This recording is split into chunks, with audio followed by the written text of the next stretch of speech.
Un premier consensus, apaiser le climat politique. Les principaux candidats à l'élection, tous ensemble, ont signé ou fait signer un accord de paix, un pacte pour garantir des élections pacifiques avec respect du résultat, quel qu'il soit.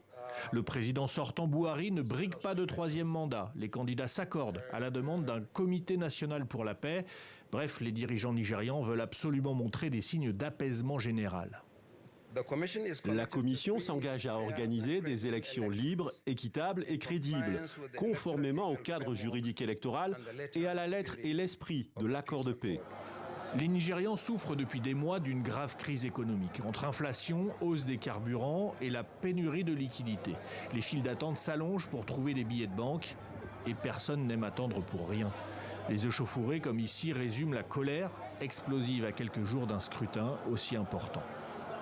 Et dans le nord du pays, dans cet état de Zamfara par exemple, un autre type de violence se répand dans de nombreux villages.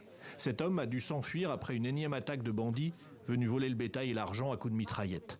Il s'est réfugié dans la ville de Gousso, mais revenir voter chez lui est hors de question. Je n'irai pas parce que j'ai peur. Ou alors il devrait déplacer le bureau de vote pour qu'on puisse voter ici, à Gousso. Parce qu'il y a trop de problèmes au village. Les autorités ne s'en cachent pas, et pourtant elles gardent espoir. Il y a des attaques d'écoles, des kidnappings d'enfants ou d'enseignants dans certaines parties de l'État. Cela arrive, mais au cours des derniers mois, les choses se sont améliorées. Nous continuons d'espérer que ce sera encore mieux pendant les élections. Près de 240 bureaux de vote n'ouvriront pas dans les zones les plus à risque.